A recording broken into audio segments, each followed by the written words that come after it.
So a lot of you listening here, you're thinking about buying perhaps your first property, your next short-term rental, in order to save on your active income. So active income basically is your W-2 income, 1099, K1, capital gains, anything that is active income. You can utilize the depreciation of buying new property to offset your taxes.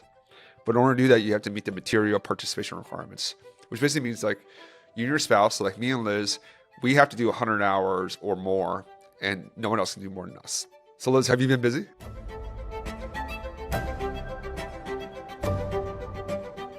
Everyone, welcome back to STR Like the Best. I'm your host, Michael Chang. I have Elizabeth here with me today. Hey, Liz. Hi there. Hi, everyone. How Glad was to your be workout? back. How was your workout today? It's great. It's always good to every Monday, Thursday, just show up and do some movement. It feels There you great. go.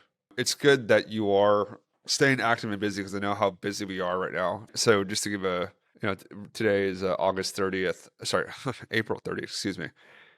We closed on our cabin about a week ago, so our seventh property in Tennessee. The topic of today is talking about material participation. So a lot of you listening here, you're thinking about buying perhaps your first property, your next short-term rental, in order to save on your active income. So active income basically is your W-2 income, 1099, K1, capital gains, anything that is active income. You can utilize the depreciation of buying new property to offset your taxes. But in order to do that, you have to meet the material participation requirements, which basically means like you and your spouse, so like me and Liz, we have to do 100 hours or more, and no one else can do more than us. So Liz, have you been busy? Extremely busy, nonstop every day. There's still so many things to do. And the fun fact is, we are not even there on site at the property. All this work we're doing for the property right now are remotely done through phone calls, like desktop work. It's still a lot to do. So tell me what you're doing, because whenever I go pick up the kids, I always see you. I can see you from walking out and glued to your office and your computer. So what have you been up to? What have you been doing? Yeah, so since closing, obviously we finalized the design with the design company that we designer that we hire, finalizing on the branding side of things. But on the property itself, there's still a lot of setup work required for it to be ready to launch. That's outside of scope from the designer or install team. And just some example here we can provide. How many hours do you think, like over this past week, how many hours do you think you've done a day? I will say at least 4 hours a day for the past week. For today? So you're logging on the STR tax loophole app. So it's an app that we created. So if you go on www.the tax loophole, if you are currently right now recording your hours, we created an app since we've done this now for a few years, something that we think is a better product. So you're averaging about 4 hours a day on here, and I'm averaging about 2 to 3 hours a day. So you said kind of design and post design. So we hired a full-time designer. So shouldn't they do everything? Like what work are you doing since we're paying all this money for them to do the work? Yeah, even we hire them for full service, right? Meaning they will do the design, they will do the full installation, meaning set up the property for you to be turnkey ready to go day one.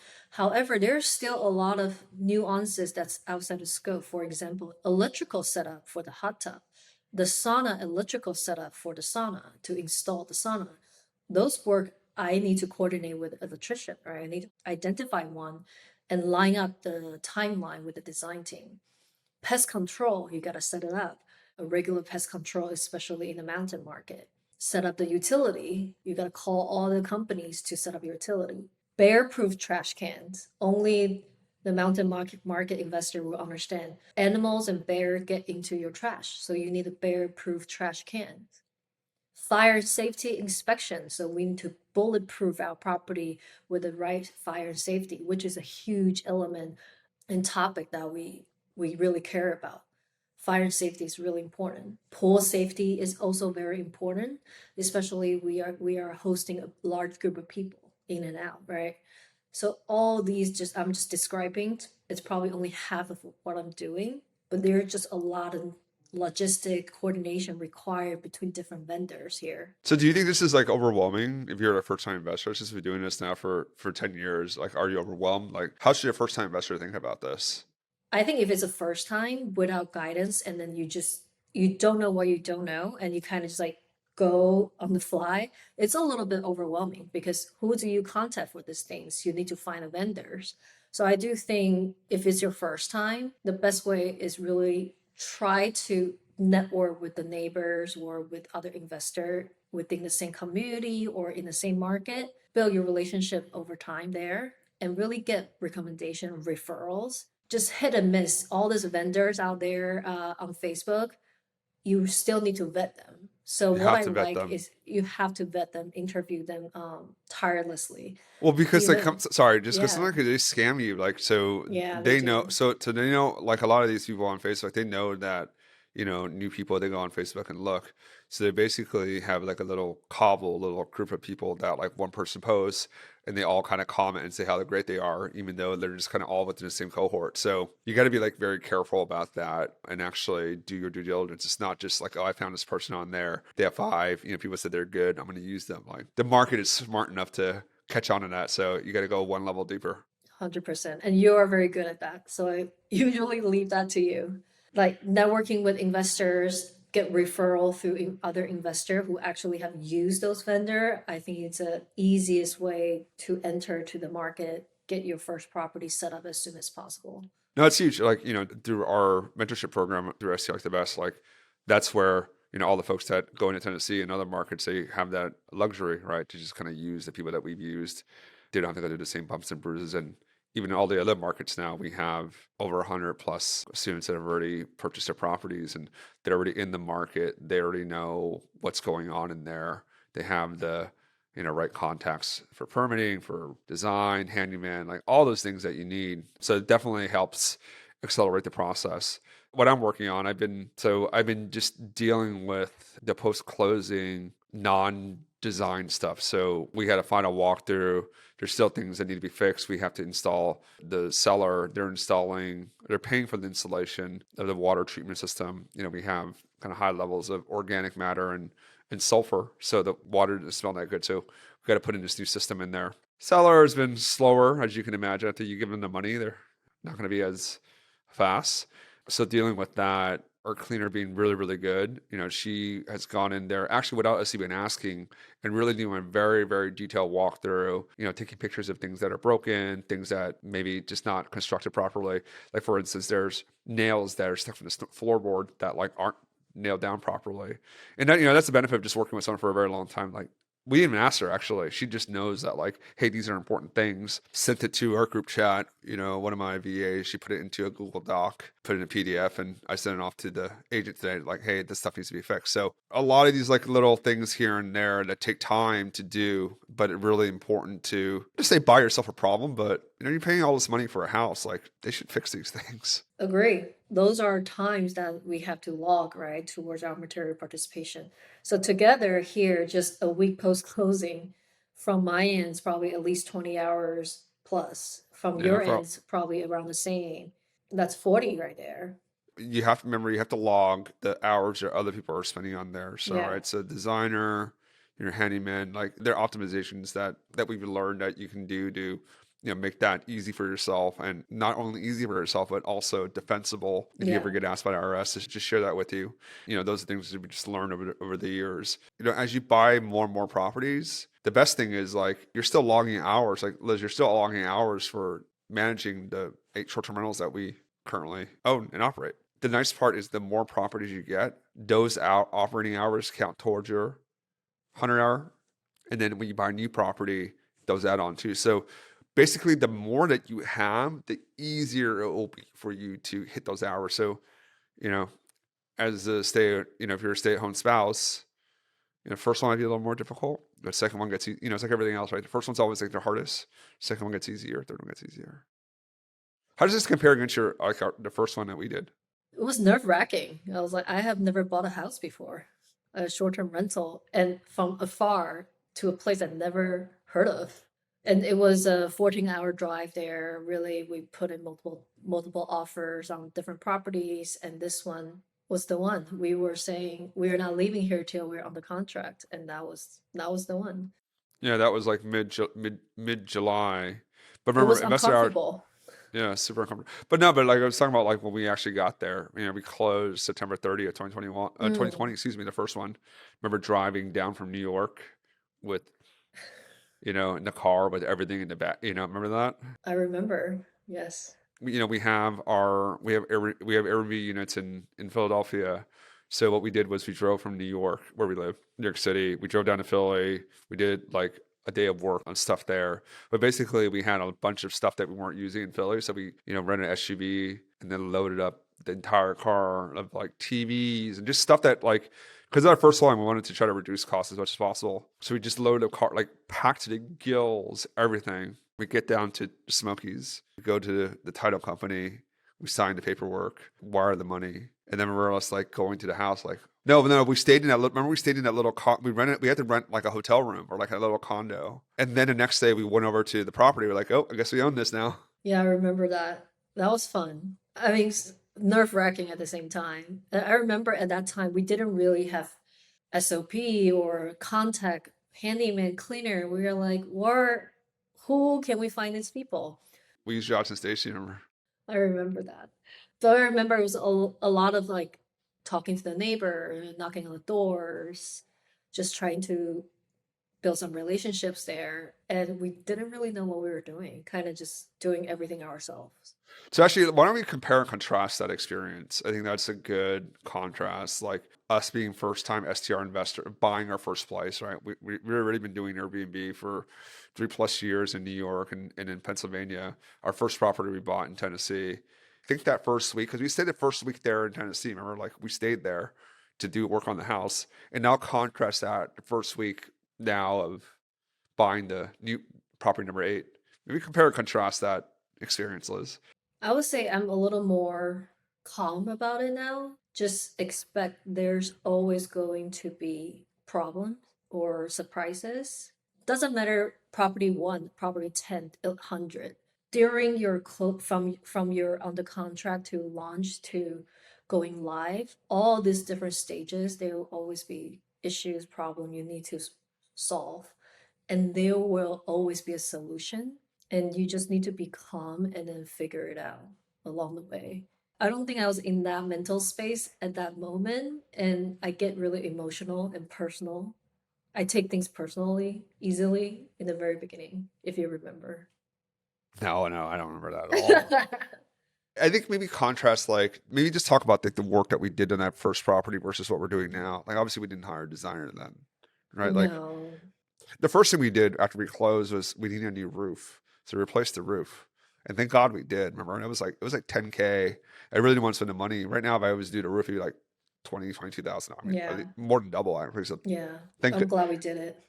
yeah, a point about like when there's a problem, just like fix it instead of like waiting, because like the more you wait, the more expensive and the more problems you'll have. But maybe just talk about that design, that setup part, the first, because you kind of led both. Right? I was there like supporting you by doing all the manual labor or a lot of the manual labor. But maybe just talk about that difference, and I'll talk about it from my perspective. At that time, short-term rental specialized design wasn't really a big thing yet. And we really just took our experience from the arbitrage portfolio and kind of I just apply some the similar framework in terms of how to make the space pop a little bit. In 2021, you didn't need a full-blown design with different amenity stack back then. It was like the heydays where any property, as long as you're comfortable, you're clean, you're neat, you can sell it. So we kind of just sprinkle some more artwork, add some more personality to the property utilizing the existing furniture. We didn't really buy anything too big. I remember the first project we probably spent 20K I didn't, max. yeah, max 20K. Yeah, it was I under wanted to keep it, 20K. yeah, because it was our first one. And I wanted to really kind of reduce costs because the roof was already like 10. So I think we Yeah. had like, that's why we like went to Philly to grab all the stuff just to like try to reduce costs. And we did all the work ourselves. And we did everything, set up everything ourselves. We spent 1 week there. That's pre-kids. So we kind of just like bunker down, spent all day, every day, 10 hours a day, sometimes longer just to get things done.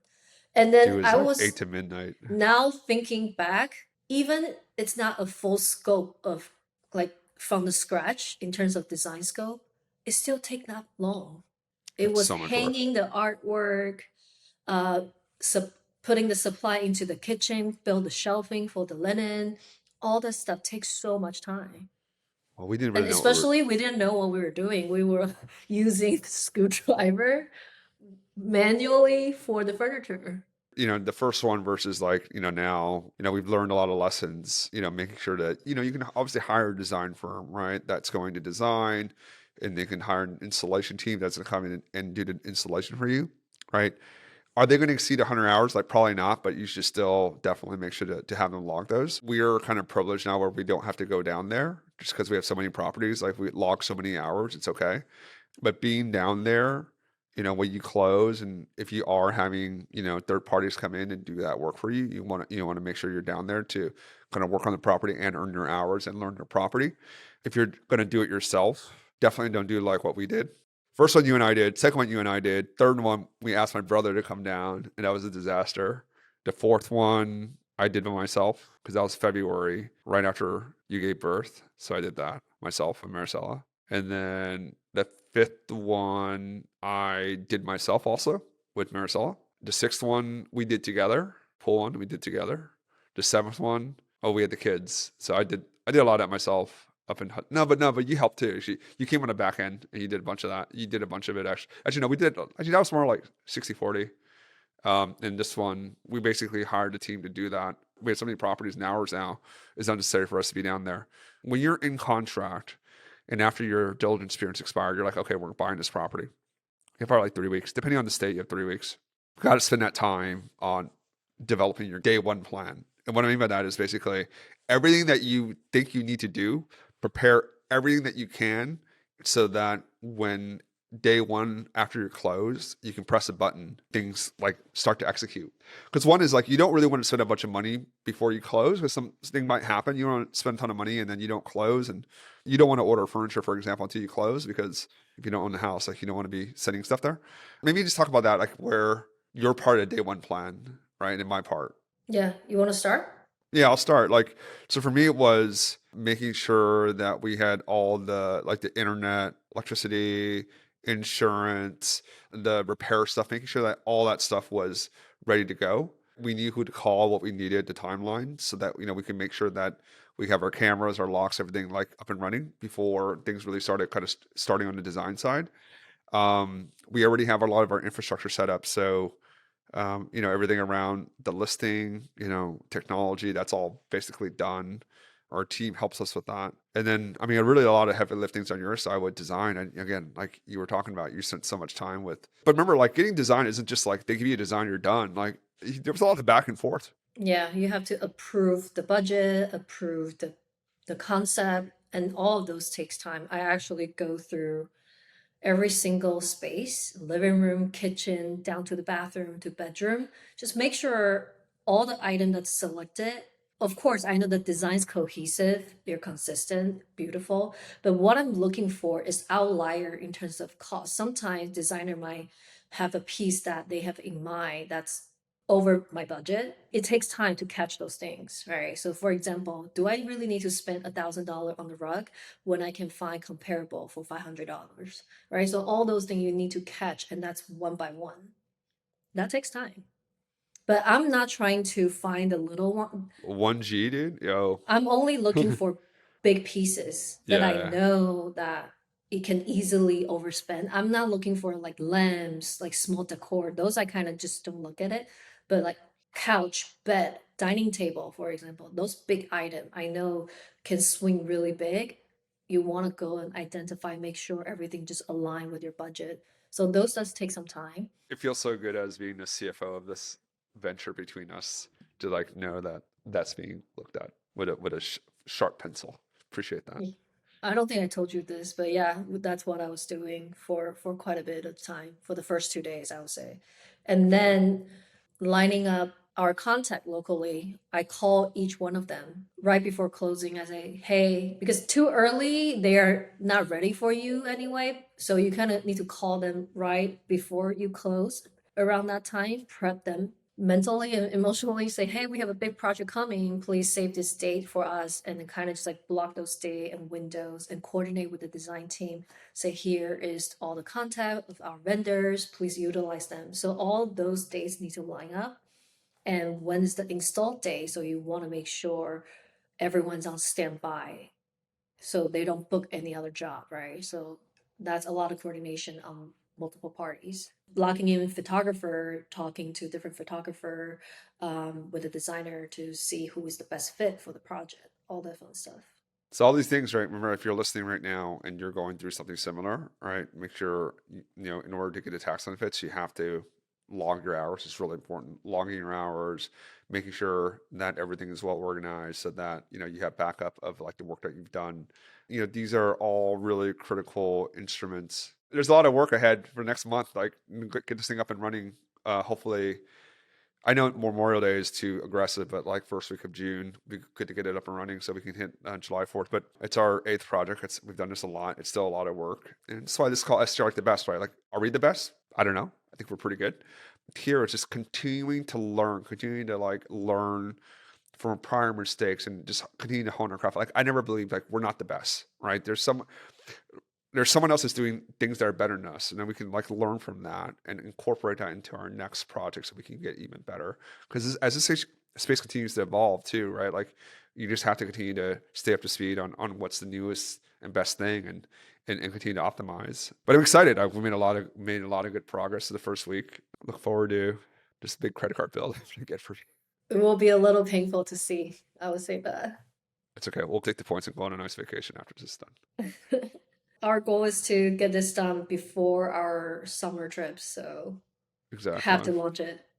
No, it will. We got plenty of time. Hope you enjoy this. So, we want to just kind of share, I think, one, the material participation hours, like how to get the tax benefits, so that you're hearing us real time, first week into close, like how we're approaching that. Things that we've learned, things that we're doing, so that like as you're thinking through your project and or if you're thinking about buying a short-term rental, like what you need to get done. There's a lot, but there are definitely a lot of optimizations that you can do, technology, process, that will make this into a more efficient process for you. So this is part of that learning experience. So thank you for joining us. If you like this episode, please do share it with spouse, friend, business associate. Please like and subscribe. We hope you've enjoyed this episode, and leave a comment and let us know if there's something else that you'd like us to cover.